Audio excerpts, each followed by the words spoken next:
Hello everyone, कैसे हो आप सब लोग। उम्मीद करता हूँ आप सब लोग स्वस्थ होंगे, मस्त होंगे और मज़े से पढ़ाई कर रहे होंगे। तो चलो शुरू करते हैं आज का टॉपिक बिना टाइम वेस्ट किए। आज का टॉपिक है ह्यूमन हेल्थ एंड डिजीज, जिसमें हम सबसे पहले बात करते हैं डिस्कवरी ऑफ ब्लड सर्कुलेशन। जो ब्लड सर्कुलेशन है, इसकी डिस्कवरी किसने की थी? तो इसकी डिस्कवरी ब्लड सर्कुलेशन की थी विलियम हार्वे ने। नेक्स्ट क्वेश्चन है good humour hypothesis is given by. जो गुड ह्यूमर हाइपोथेसिस था, इसे किसने दिया? तो इसे दिया था हिप्पोक्रेटस एंड आयुर्वेदा ने।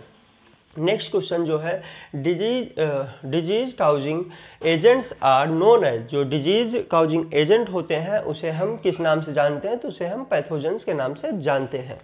जो निमोनिया होती है वह इफेक्ट किस पे करती है? निमोनिया जो होती है वह हमारे एल्वियोलाई ऑफ लंग्स पर इफेक्ट करती है। इसके बाद अगला क्वेश्चन है कॉमन कोल्ड इफेक्ट्स। जो कॉमन कोल्ड है यह किस पर इफेक्ट करता है? तो यह जो इफेक्ट करता है यह नोज पर करता है और रेस्पिरेटरी पैसेज पर करता है, लेकिन यह लंग्स पर इफेक्ट नहीं करता है। यहाँ पर जो निमोनिया था यह लंग्स पर कर रहा था इफेक्ट्स, लेकिन कॉमन कोल्ड लंग्स पर इफेक्ट नहीं करता है। नेक्स्ट क्वेश्चन है responsible bacteria for pneumonia.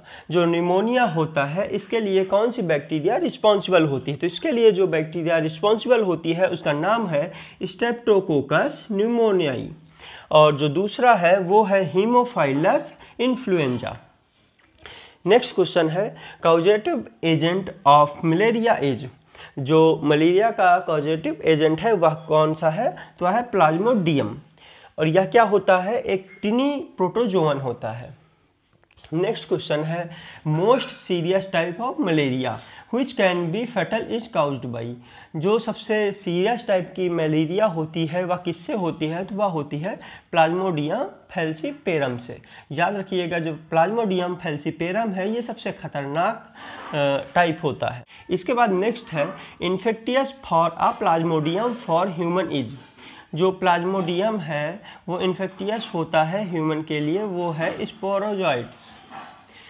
Toxin in malaria which results in chill and high fever in human.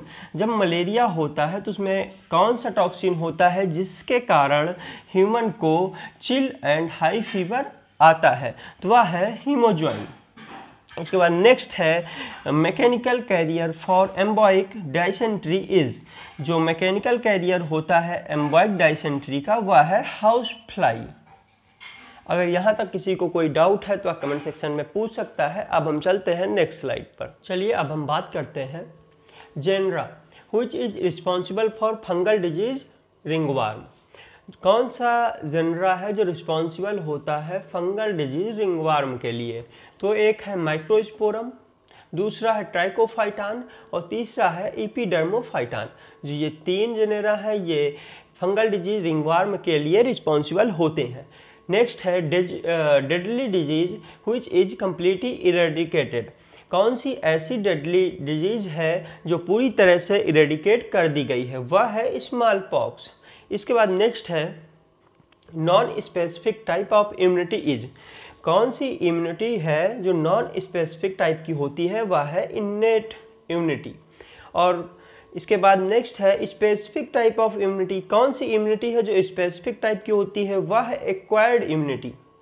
इसके बाद नेक्स्ट है जिस पर हम बात करेंगे वह है physiological barrier of innate immunity are. Innate immunity क्या फिजियोलॉजिकल बैरियर कौन कौन से होते हैं? तो एक होता है एसिड इन स्टमक, एक होता है स्लाइबा इन माउथ, और जो तीसरा होता है वह है टीयर्स फ्रॉम आइज। नेक्स्ट की बात करते हैं तो sales comes under cellular barrier. Cellular barrier से कौन कौन से सेल्स हैं जो सेलुलर बैरियर के अंतर्गत आते हैं? तो एक होता है न्यूट्रोफिल्स, दूसरा होता है मोनोसाइट्स, एक होता है एनके सेल्स, और जो लास्ट होता है वो माइक्रोफेगस होता है। इसे हम याद कैसे करेंगे? N2M2। नेक्स्ट है virus infected cell secretes proteins called. कौन सा वायरस इन्फेक्टेड सेल है जो सिक्रीट करता है प्रोटीन्स? उसे हम कहते हैं इंटरफेरेंस। जो प्रोटीन सिक्रीट करता है वायरस इन्फेक्टेड सेल उसे बोलते हैं interference. Formula which represent the antibodies body is. कौन सा फार्मूला है जो रिप्रेजेंट करता है एंटीबॉडी को, वह है H2L2।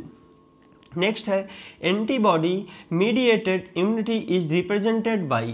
जो एंटीबॉडी मीडिएटेड इम्यूनिटी होती है वह किससे रिप्रेजेंट की जाती है, वह की जाती है बी लिम्फोसाइट से। इसके बाद नेक्स्ट है, इसी से मिलता जुलता है, cell mediated immunity is represented by. जो सेल मीडिएटेड इम्यूनिटी होती है उसे हम किससे रिप्रेजेंट करते हैं, तो उसे हम करते हैं सेल टी लिम्फोसाइट से। इसके बाद नेक्स्ट है, which antibodies are present in colostrum. Colostrum में कौन सी एंटीबॉडी प्रेजेंट होती है, तो वह है IgA। यहाँ पर हम जितने भी क्वेश्चन, जितने भी पॉइंट्स पर बात कर रहे हैं, ये सब सेम टू सेम NCERT से लिए गए हैं और पेपर में आने की चांसेस बहुत ज़्यादा है। तो वीडियो को बहुत ही ध्यान से देखना, और इसमें हम आज के वीडियो में बस इतनी ही बात करते हैं। इसके आगे का जो पार्ट है हम उसे नेक्स्ट पार्ट में कवर करेंगे। मिलते हैं इसके नेक्स्ट पार्ट के साथ में।